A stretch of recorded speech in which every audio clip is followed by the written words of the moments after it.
ভারতের পররাষ্ট্রমন্ত্রী একটি সাধারণ বাক্য বলেছেন, শেখ হাসিনার ভারতে থাকা তার ব্যক্তিগত সিদ্ধান্ত।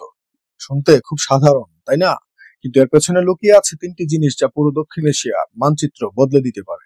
এক, বঙ্গোপসাগরে রাশিয়ার যুদ্ধজাহাজ মোতায়েনের গোপন পরিকল্পনা। দুই, পাকিস্তানের জন্য এটি দুই দিক থেকে নৌ অবরোধের ফাঁদ। এবং তিন, একজন নতুন নেতার উত্থান যাকে প্রস্তুত করছে মস্কো ও দিল্লি।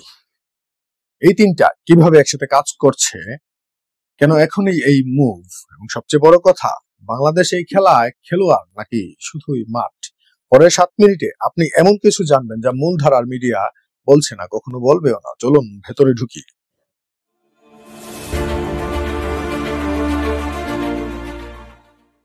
আসলে কি বলছে ভারত?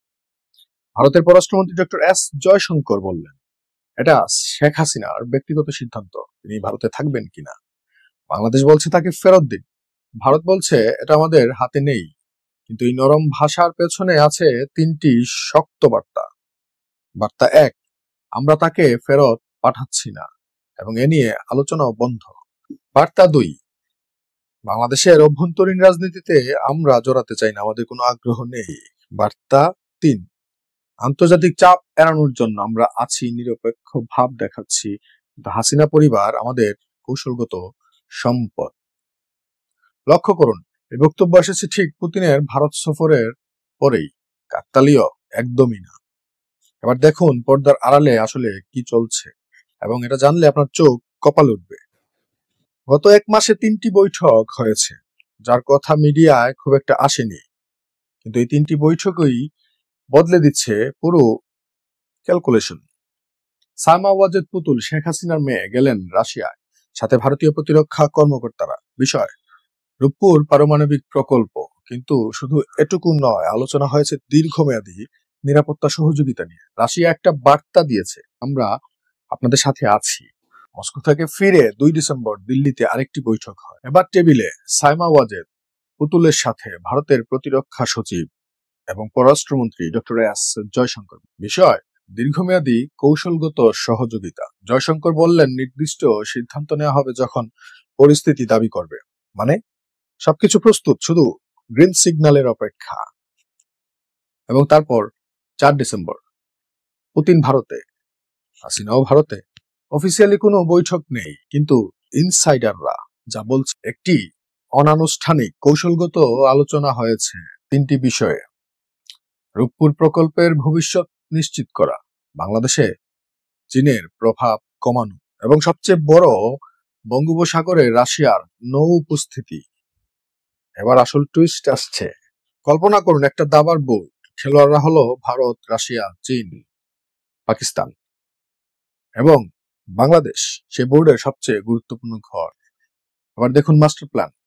রাশিয়া পরিকল্পনা করছে চট্টগ্রাম বন্দরের কাছে তাদের ফ্রিগেট যুদ্ধজাহাজ মোতায়েন করতে। একই সময়ে ভারতীয় নৌবাহিনী চাপ বাড়াবে করাচি বন্দরের দিকে। ফলাফল, পাকিস্তান আটকা পড়বে মাঝখানে, পূর্বে রাশিয়া, পশ্চিমে ভারত। এটি হবে 2 দিক থেকে নৌ অবরোধের হুমকি। ভয়ঙ্কর কৌশল, তাই না? চীন ইতিমধ্যে বঙ্গোপসাগরে যথেষ্ট শক্তিশালী। গোয়াদর বন্দর পাকিস্তানে, যেটা হাম্বানটুটা বন্দর শ্রীলঙ্কায়। স্ট্রিং অফ পার্লস কৌশল। রাশিয়ার এই মুভ ভারত রাশিয়া অক্ষকে শক্তিশালী করবে এবং চীনকে ব্যালেন্স করবে। এটি শুধু নৌ মহড়া নয়, এটি নতুন পাওয়ার এক্সিস তৈরি করা। এখন প্রশ্ন, বাংলাদেশের লাভ কি? কূটনৈতিক সূত্র বলছে, রাশিয়া শেখ হাসিনাকে আশ্বস্ত করেছেন, এই অপারেশনের ফলে বাংলাদেশের যে কোনো বাণিজ্যিক ক্ষতি আমরা পুনর্নির্মাণ করে দেব যখন আপনি ক্ষমতায় থাকবেন বা আপনার দল ক্ষমতায় থাকবে। আপনারা শুধু দেশ চালাবেন, বাকি সব আমরা সামলাবো। মানে বাংলাদেশ থাকবে কৌশলগতভাবে নিরপেক্ষ কিন্তু সহযোগী। এবং এখানেই আসছে সবচেয়ে বড় মাস্টার প্ল্যান। সাইমা ওয়াজেদ পুতুল পরবর্তী প্রজন্মের নেতা। ভারতের সবচেয়ে বড় ভয় কি জানেন? যদি শেখ হাসিনা পুরোপুরি রাজনীতি থেকে হারিয়ে যান, তাহলে বাংলাদেশে ক্ষমতায় আসবে কে? চীনপন্থী নেতা, পশ্চিমাপন্থী সরকার, নাকি উগ্র ইসলামী মৌলবাদী সরকার, নাকি সম্পূর্ণ অজানা কেউ? এটাই ভারতের অনিশ্চয়তা। তাই ভারত ও রাশিয়া এখন সাইমা ওয়াজেদ পুতুলকে ভবিষ্যৎ নেতৃত্বের জন্য প্রস্তুত করছে। কিভাবে? মস্কোতে রুশ কর্মকর্তাদের সাথে বৈঠক, দিল্লিতে প্রতিরক্ষা মন্ত্রীর সাথে আলোচনা, কৌশলগত সিদ্ধান্ত প্রক্রিয়ার অংশগ্রহণ। রুশ নেতৃত্বের সাথে তার নিজস্ব যোগাযোগ লাইন তৈরি করা হচ্ছে। ভবিষ্যতে যদি তিনি বাংলাদেশের নেতৃত্ব নেন, ভারত ও রাশিয়ার সাথে তার বিশ্বাস ও বোঝাপড়া থাকবে। এটি একটি দীর্ঘমেয়াদী বিনিয়োগ। ভারত চায় হাসিনা পরিবার রাজনীতিতে জীবিত থাকুক, কারণ যতদিন তারা থাকবে ততদিন বাংলাদেশের প্রভাব থাকবে, ভারত নিরাপদ থাকবে। এবার সব একসাথে কানেক্ট করি, কানেক্টিং দ্য ডটস। ভারতের পররাষ্ট্রমন্ত্রী বললেন, শেখ হাসিনা ভারতে থাকাটা তার ব্যক্তিগত সিদ্ধান্ত। এই একটি লাইনে রয়েছে অনেক কিছু। পুতিনের সাথে 3টি গোপন বৈঠক, বঙ্গোপসাগরে রাশিয়ার নৌবাহিনী মোতায়েনের পরিকল্পনা, পাকিস্তানের জন্য 2 দিক থেকে নৌ অবরোধের ফাঁদ এবং সাইমা ওয়াজেদকে পরবর্তী নেতা হিসেবে প্রস্তুত করা। ভারত, রাশিয়া, বাংলাদেশ মিলে একটি নতুন কৌশলগত অক্ষ তৈরি করা।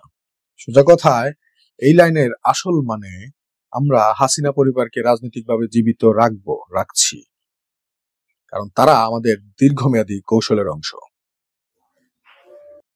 বাংলাদেশের অভ্যন্তরীণ চাপে আমরা মাথা নত করব না, এবং আমরা এই অঞ্চলে নতুন পাওয়ার ব্যালেন্স তৈরি করছি, যেখানে বাংলাদেশ হবে কেন্দ্রবিন্দু। এটা নিছক কূটনৈতিক ভাষা নয়, এটা দক্ষিণ এশিয়ার নতুন যুগের ঘোষণা।